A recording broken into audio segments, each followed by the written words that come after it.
অন্য সিনেমা না এই বিচারে আমি যাব না। কাজল রেখার সিনেমা এটুকু আমি বলতে পারি। কোন ধরনের সিনেমা, কি টাইপের সিনেমা? ঈদের সিনেমা কিনা? ঈদের সিনেমা বলে তো আলাদা করে কোনো সিনেমা হয় না। আমি আলাদা ঈদের সিনেমার ক্রাইটেরিয়াটা কি আসলে?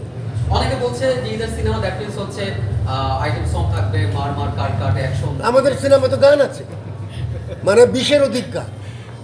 এখন আমি কি বম্বে সিনেমার মতো সিনেমা বানাবো? বুঝতেছি না। তামিল তেলুগু বানালে তারপর এটা ঈদের সিনেমা হবে নাকি? মানে বাংলার গল্প ঈদের সিনেমা হবে না।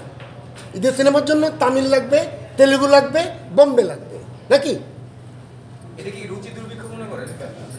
আমি রুচি নিয়ে কথা বলছি না, মানে আমি বলছি যে ঈদের সিনেমা কি জিনিস আসলে, উৎসবের সিনেমা না না জিনিসটা।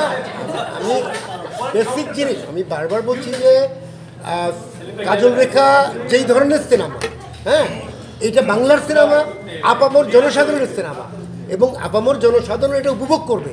আপনি হলে যারা এই সিনেমাটা দেখেছে একটা লোকও পাবেন না যে বলছে যে সিনেমাটা খারাপ লাগছে। একটা লোকও হল থেকে উঠে যায়নি। মানে আমাদের যে হাউসফুল শোগুলো একটা লোকও আপনি পাবেন না যে বেরিয়ে এসছে শেষ না করে, এবং শেষ হওয়ার পরও দেখবেন বসে থাকে আস্তে ধীরে ওঠে, দৌড়ে পালায় না। আমি কি বুঝতে পারলাম জিনিসটা? তো দেন লোকেরা দেখুক। আমরা শুরুতে হল কম পেয়েছি, আমি স্বীকার করছি, কোনো অসুবিধা নেই। তো একটা সিনেমা কম হল পেতেই পারে, কিন্তু ধীরে ধীরে আমাদের সিনেমা হল বাড়ছে, এবং এই আপামর জনসাধারণের কাছে যখন সিনেমাটা পৌঁছাবে তখন ফলাফলটা আমার ধারণা পাওয়া যাবে। আমার ধারণা যে শিল্পী সমিতির নির্বাচনে সাধারণ দর্শকের কোনো ভূমিকা নাই, সাধারণ দর্শকের কোনো আগ্রহও নাই। ওনারা কিছুদিন করে, তারপরে ইউটিউবাররা যায়, হ্যাঁ, তা ওনারা নানা রকম সার্কাস দেখায়, এবং আমরা সারা জাতি এই সার্কাস দেখতে থাকি।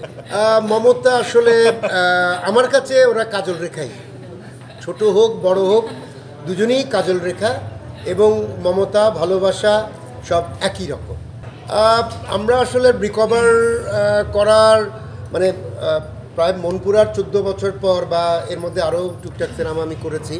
তো কন্টেম্পোরারি সময়ে সেই সময় প্রায় 300 স্টেশনে প্রায় 500-600 হল ছিল, এখন হয়তো 150 হল। তো এই নতুন পরিস্থিতির সাথে অভিযোজনের চেষ্টা করছি, এবং সারা দেশে আমরা যদি যাই এবং বিভিন্ন হলে যদি আমাদের সিনেমা যায়, তখন আসলে বুঝতে পারবো যে নতুন ভঙ্গিটা কী দাঁড়িয়েছে। আমরা যদি সিনেমা হলগুলো যেটুক কাভার করবে, এর বাইরে আমরা বিকল্প প্রদর্শনীর একটা চিন্তা করছি, যে সারা দেশের আমরা অলমোস্ট যে বহু জেলায় সিনেমা হল নাই, যেমন আমার শহর ফেনী, ওই শহরে সিনেমা হল নাই।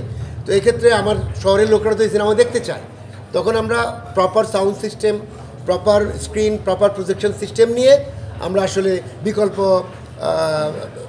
সিনেমা দেখানোর চেষ্টা করব, এবং এটার পরিকল্পনা আমি করছি।